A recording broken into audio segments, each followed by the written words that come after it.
La fin du deuxième mandat d'Emmanuel Macron approche à grands pas et le chef de l'État en profite pour nommer à tout va, nommer des proches à des postes clés. Jusqu'où le président peut-il aller et quels sont ses objectifs? On décrypte avec nos invités. Thierry Curtet, vous êtes resté avec nous. Ariane Ferrand, vous êtes journaliste, contributrice au service Débat et Idées du Monde. Bonjour. Bonjour. Et à distance, Thibault Mullier, constitutionnaliste et maître de conférences en droit public à l'université Paris-Nanterre.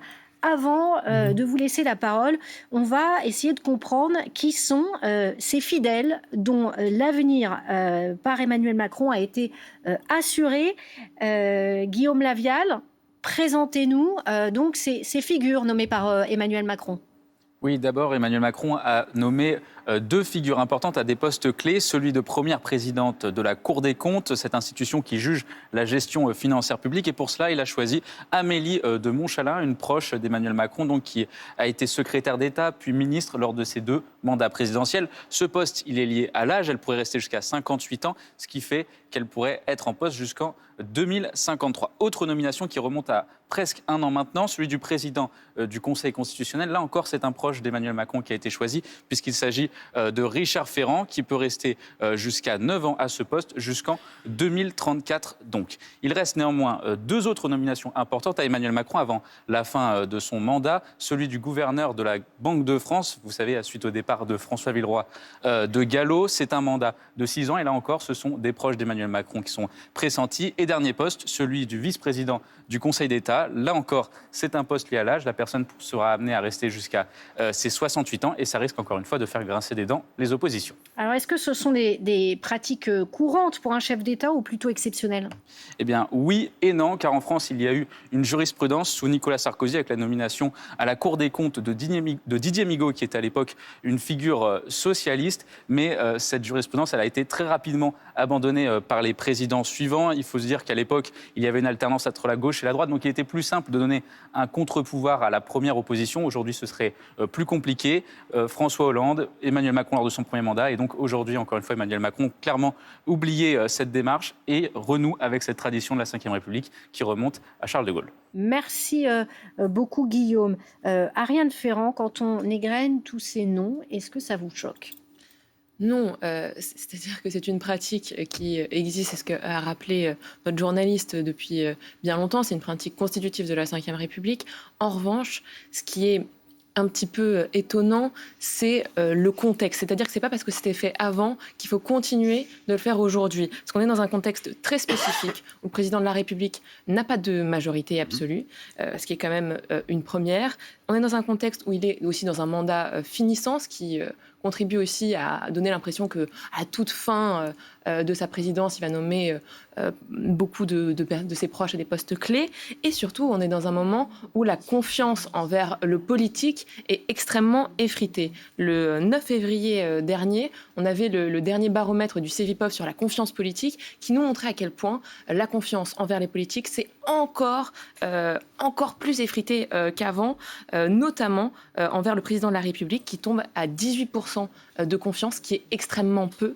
Donc il risque avec lui et en nommant ses proches de fragiliser la confiance envers les institutions. C'est d'ailleurs ce que pointe une tribune dans Le Monde de magistrats financiers de la Cour des comptes en disant « Attention, on est une institution indépendante et on ne veut pas que notre confiance, la confiance envers notre institution soit effritée avec cette nomination. » Et je dirais juste un dernier point de contexte pour montrer que le contexte actuel est différent du contexte passé. On est quand même dans un contexte de montée en France et partout à travers l'Europe de l'illibéralisme.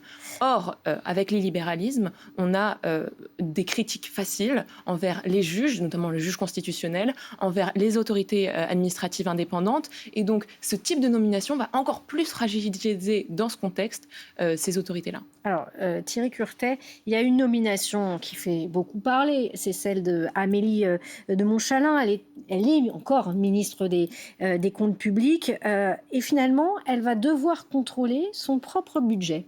Alors, deux choses. elle n'est plus ministre. Ah, elle n'est plus. Elle ne l'est plus, mais elle va être très probablement renommée à partir de demain ou après-demain, parce qu'il y a un certain nombre d'échéances parlementaires qui vont arriver. La deuxième chose, c'est qu'elle a déjà annoncé que lorsque l'examen de son budget arrivera examiné par la Cour des comptes, eh bien, elle se déportera. Donc, elle ne sera pas juge et partie, c'est-à-dire celle qui a promu, défendu, établi, construit ce budget 2026 à l'Assemblée nationale. Lorsque ce budget sera examiné par la Cour des comptes, ça ne sera pas elle qui l'examinera. Thierry Mullier, elle a 40 ans, Amélie de Montchalin. Théoriquement, elle pourrait rester en place jusqu'à 2053. Surtout que la présidente de la Cour des comptes, c'est quand même un poste clé. Est-ce que le successeur d'Emmanuel Macron peut la destituer? Non, une fois qu'elle est en place, elle peut rester et faire son mandat qui peut durer jusqu'en 2053. Alors, il y a un principe d'inamovibilité des magistrats qui concerne aussi celles et ceux de la Cour des comptes. Et donc, oui, la nomination à un poste aussi central, même si c'est la première présidente de la Cour des comptes, mais ils sont 8 en tout, eh bien, conduit à ce qu'elle puisse rester, ou en tout cas faire l'essentiel de sa carrière dans une institution comme celle de la Cour des comptes. Ça en dit long quand même sur le positionnement personnel de l'autorité nommante, puisque ça n'est pas un élément qui est pris en considération. Après, je m'arrêterai là sur le niveau de compétence de Madame de Montchalin. Je ne crois pas que ce soit le débat pour le juriste, si ce n'est qu'elle n'a pas une expérience qui soit aussi comment dire, importante, par exemple, en matière de budget, qu'un Didier Migaud à l'époque, quand il avait été nommé par le président Sarkozy. Mais de manière générale, ça en dit long sur les représentations qu'ont les élites politiques de la compétence de nomination.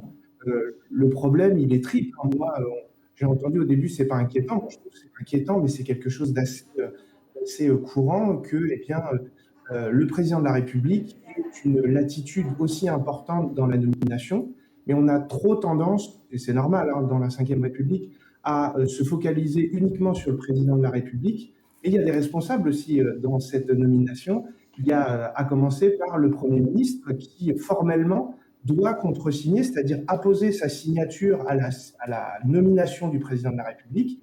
Et ça, c'est quelque chose qui juridiquement, conduit à dire qu'il y a au moins 2 autorités qui se sont mises d'accord sur cette nomination. Mais ça veut dire que très bien dire que ça veut dire Madame de Montchalin pourrait refuser une telle nomination. Elle ne voit pas le problème. Et là, ça montre un problème généralisé de nos élites politiques et administratives sur il n'y a pas de problème, circuler, il n'y a rien à voir. Ça, c'est vraiment inquiétant. Mais ça veut dire que, si je vous comprends bien, Sébastien Lecornu pourrait refuser de signer pour la nomination d'Amélie de Montchalin? Formellement, oui, puisque en réalité, du point de vue de la répartition des compétences, le président de la République est l'autorité nommante au titre de l'article 13 de la Constitution, c'est-à-dire c'est lui qui signe le décret de nomination, mais ce décret ne peut avoir une portée juridique, c'est-à-dire produire des effets juridiques, donc conduire effectivement à la nomination de Madame de Montchalin, uniquement si le Premier ministre, à minima, des fois il y a des ministres compétents pour d'autres types de nominations, eh bien contresigne, c'est-à-dire en réalité prend en charge la responsabilité de l'acte, parce que le chef de l'État sous la Ve République est une autorité juridiquement constitutionnellement dite irresponsable de ses actes. C'est donc le Premier ministre et a fortiori le gouvernement collectivement et solidairement qui prend en charge la responsabilité de l'acte. Comme ça, si le Parlement estime que la nomination est discutable, il peut aller au bout de sa logique en guillemets, et par exemple censurer l'action du gouvernement. Mais on a des institutions dans la pratique tellement dysfonctionnelles, très marquées en réalité, à la fois par le fait majoritaire et par le présidentialisme qui a prospéré pendant des dizaines d'années, tous les acteurs intériorisent et trouvent ça relativement normal, et nous-mêmes dans le débat public, trouvent ça relativement normal que le président de la République nomme sur des postes aussi importants. Mais juridiquement, il n'en a qu'une compétence, il n'a pas le pouvoir de nomination, c'est le Premier ministre qui l'a, parce que c'est lui qui est responsable de ses actes devant le Parlement. Thierry Curtet, comment elle passe cette nomination d'Amélie de Montchalin? Alors, la compétence d'Amélie de Montchalin pour ce poste n'est pas remise en cause. Et puis, il ne faut quand même pas oublier que le président de la République, le gouvernement, n'ont pas démissionné Pierre Moscovici. Pierre Moscovici est atteint par la limite d'âge qui est de 67 ans. Il a eu 68 ans, donc 67 ans révolus. On devait lui trouver un remplaçant. La difficulté, c'est effectivement la jeunesse. Elle va pouvoir rester très longtemps puisqu'il n'y a pas de limite en nombre d'années, c'est juste une limite d'âge. Et puis la deuxième chose, c'est qu'effectivement, c'est une proche d'Emmanuel Macron. Et puis, tout ça se passe dans une ambiance un peu particulière. Nous sommes dans une fin de règne. On sait que le prochain président ne sera pas Emmanuel Macron. Et donc, toutes les critiques vont dans ce sens-là. Emmanuel Macron essaye de verrouiller la République en cas d'alternance, notamment avec le Rassemblement national. Mais alors justement, est-ce que Emmanuel Macron ne fait pas ça aussi pour, effectivement, en cas d'extrême au pouvoir, mettre une forme de contre-pouvoir? Il se dit, je vais nommer maintenant des gens qui pourront éventuellement dire si c'est le Rassemblement national, non au Rassemblement national, ou ne pas leur laisser totalement les mains libres, notamment à la Banque de France où le patron va démissionner, donc il peut nommer le prochain directeur de la Banque de France. En tout cas, c'est une hypothèse tout à fait possible. Et c'est vrai que l'exemple de la Banque de France est plus parlant. Exactement. Parce que là, il était censé aller jusqu'en 2027. À la fin de 2027, c'est-à-dire 2000... après la prochaine présidentielle. Exactement. Or, il part un peu plus tôt, ce qui a un peu étonné tout le monde. Là où Pierre Moscovici arrivait, comme vous l'avez dit, à la fin de son mandat. Donc, sur l'exemple de la Banque de France, il y a cette suspicion-là, c'est vrai. J'aimerais rebondir sur ce que vous venez de dire avant, sur le profil d'Amélie de Montchalin. Il y a un premier problème, vous l'avez dit, c'est la jeunesse, mais c'est pas le seul. Elle est ministre des Comptes publics. C'est jamais arrivé, en tout cas pas depuis les années 90. On a eu des ministres, par exemple Pierre Joxe, mais il y a eu un certain nombre d'années entre le fait qu'il était ministre et effectivement en tout cas, Pierre Joxe notamment. En tout cas, pas quand on n'a pas eu un enchaînement ministre des Comptes publics, puis Cour des comptes. Ça n'est pas arrivé. Par ailleurs, il y a des profils, il y a beaucoup de profils avant, pas Didier Migaud, mais il y a beaucoup de profils qui étaient passés par la Cour des comptes, notamment en sortie d'ENA. Donc il y avait quand même un pied dans l'institution. Elle ne l'a pas. Elle n'a pas été haute fonctionnaire comme beaucoup de ses prédécesseurs. Donc il y a plusieurs problèmes de profil. Et il y a un problème qui est aussi un problème d'institution, sur la Cour des comptes en particulier. Pourquoi ?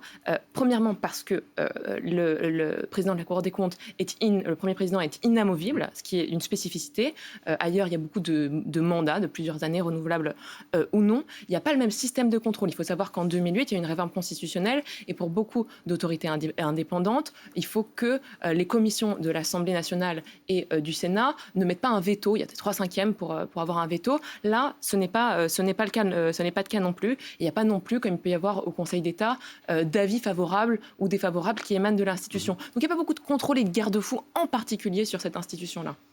Justement, Thibault Mullier, vous confirmez, il y a très peu de garde-fous de manière générale, et quand le président veut nommer, généralement ça passe. On sait que pour Richard Ferrand, ça s'est joué à une voix près, mais finalement il a été nommé au Conseil constitutionnel. Absolument, et je rejoins ce que Madame Ferrand vient de dire sur la révision de 2008 et sa portée en réalité très limitée. 3 points. Le premier, il ne faut pas surinterpréter quantitativement, pas qualitativement, mais quantitativement, la compétence de nomination du président de la République. En réalité, on se focalise sur des postes en quantité assez limitée. L'autorité nommante principale, ça reste le Premier ministre sur les emplois civils et militaires, mais c'est vrai que c'est le président de la République qui a progressivement, sous la Ve République, qui s'est accaparé un certain nombre de nominations sur les hautes institutions. Mais on pourrait même dire que sur des institutions beaucoup moins centrales, par exemple la présidence de l'Institut du monde arabe, c'est le conseil d'administration qui est compétent pour nommer. C'est une proposition du ministre en charge des Affaires étrangères qui a proposé Madame Legendre. Et en pratique, on sait très bien que c'est le président de la République qui désigne la personne à nommer ensuite. Donc il y a vraiment un phénomène, c'est ce que Lucis Ponchiado montre dans sa thèse qui fait autorité dans le champ du droit public sur la compétence de nomination du président. C'est vraiment un phénomène de captation du pouvoir de nomination depuis 1958-1959, tous les présidents de la République, sans exception, et là Emmanuel Macron n'est pas innovant sur ce point-là, eh bien, se sont efforcés de capter progressivement le pouvoir de nomination du Premier ministre au détriment du Premier ministre et sans qu'il y ait de dispositif de contrôle. Et ce qui fait que, hormis le contre-seing ministériel, qui est en soi une forme de contrôle, parce que si le Premier ministre refuse son contre-seing, l'autorité ne peut pas, enfin la nomination n'est pas valide juridiquement, mais tant qu'il a l'appui d'un Premier ministre qui accepte le contre-seing, eh bien, il arrivera à nommer cette tête-là. Et il n'est pas du tout anodin le fait que, eh bien, la nomination de M. Lecornu, dont on sait la proximité et en fait la pratique de servitude volontaire du Premier ministre, M. Lecornu, qui est comparable à beaucoup d'autres Premiers ministres, eh bien, va assurer en fin de règne, c'est vrai, M. Macron de nomination sur les postes clés qui est plus ou moins assuré. Et le contrôle parlementaire étant tellement limité au titre de l'article 13 alinéa 5, parce qu'on l'a vu avec M. Ferrand, même une majorité négative, si elle n'atteint pas les 3/5, eh bien, peut conduire à la nomination. Eh bien, on n'a pas du tout une pratique du contrôle comme dans les autres régimes parlementaires européens, ce qui conduit bien, à un sentiment que le président de la République n'a pas de limite. En pratique, il en a assez peu. Et c'est ravageur du point de vue de la théorie des apparences, parce que peut-être que Mme de Montchalin s'évertuera à montrer son indépendance au pouvoir politique, et on ne peut pas mettre ça en doute, a priori, mais ce qui est important dans la théorie des apparences, c'est pas seulement l'impartialité de l'organe nommé, c'est aussi la façon dont on se représente cette impartialité dans le débat public et médiatique. Et là, force est de constater qu'elle n'est même pas nommée, elle est toujours ministre jusqu'à ce soir, elle n'est même pas nommée, elle n'est même pas en fonction, et on est déjà suspicieux. C'est ravageur pour la confiance dans les institutions et dans le personnel politique. Thierry Curtet, sur cette théorie des apparences, effectivement, il n'y a rien d'innovant à ce que fait Emmanuel Macron, mais on voit depuis des années qu'il récompense ses fidèles de la première heure. Et ça, effectivement, ça fait passer, j'utilisais le terme de la République des copains, ça donne cette image-là. Alors, en France, il n'y a pas de spoil system à l'américaine. C'est-à-dire que lorsqu'on change d'administration politique, on change de président, en quelque sorte, eh bien, l'administration reste en place. Et il faut savoir que du côté de l'Élysée, du côté des gouvernements successifs, on a toujours été très agacés. Alors, il y avait un certain nombre de découvertes de ce qu'était le monde politique en 2017-2018 parce qu'il y a eu un profond renouvellement. Un certain nombre de ministres, et le président de la République l'avait constaté aussi, en disant on fait voter un certain nombre de lois, il y a des décrets qui sont appliqués, mais en fait, les décrets ne sont pas, les décrets sont votés, mais les décrets ne sont pas appliqués ensuite. En quelque sorte, il y a une résistance de l'État profond, c'est-à-dire un certain nombre de hauts fonctionnaires ou même de fonctionnaires qui n'appliquent pas les lois et les changements qui ont été votés. Cela a été sous la Ve République, chaque fois qu'il y a eu une alternance, ça a été le cas. Et donc, il y a eu cette volonté, si on ne change pas tous les fonctionnaires, d'avoir, dès qu'on en a la possibilité, de nommer des gens qui appliqueront votre politique, qui seront le relais sur le terrain, dans l'administration, des décisions que vous prenez. Je pense que la situation française est très liée à ça. Mais justement, est-ce qu'il n'aurait pas pu faire finalement, comme à l'époque Nicolas Sarkozy qui avait nommé Didier Migaud, si l'un des objectifs d'Emmanuel Macron, c'est de mettre des contre-pouvoirs si le RN gagne la présidentielle, il aurait pu nommer un socialiste ? Il aurait pu, il ne l'a pas fait. Il faudra lui poser la question pour savoir pourquoi. Je pense qu'en fait, il craint une alternance qui ne soit pas de même nature cette fois-ci.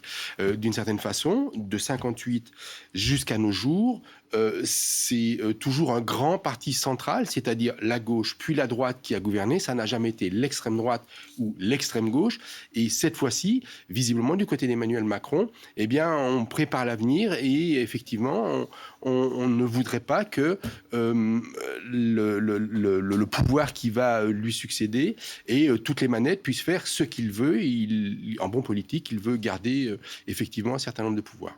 Et il aime ça, Emmanuel Macron, jouer avec les candidatures, les nominations. Il fait parfois, il les reporte, il fait attendre certains jusqu'au dernier moment. C'est un pouvoir dont il aime jouer. Oui, rémunérer ses fidèles, c'est effectivement un pouvoir dont il aime jouer. Pour rebondir sur ce que vous venez de dire, On a expliqué au début qu'il était possible que ce soit la perspective du RN en 2027 qui explique ces nominations. Certes, mais dans le choix des profils, il y a aussi autre chose. Il y a aussi, peu importe finalement qui arrive au pouvoir en 2027, si ce n'est pas un macroniste, il y a la volonté chez Emmanuel Macron de préserver son image, de préserver son bilan aussi, et donc en mettant des proches, des gens qui vont défendre son bilan et qui vont aussi... C'est même de gouverner l'avenir. Oui, presque de gouverner l'avenir, même si ce ne sont pas non plus des fonctions politiques directes. Donc il y a ces deux éléments. Et pour revenir sur ce qui était dit juste avant, sur l'image que ça renvoie, oui, ça peut renvoyer une image assez délétère, d'autant plus que ce sont des institutions de plus en plus visibles. La Cour des comptes, avec Pierre Moscovici, est devenue beaucoup plus visible dans le débat public. On l'entend sur beaucoup de plateaux télé, ce qui était beaucoup moins le cas de ses prédécesseurs.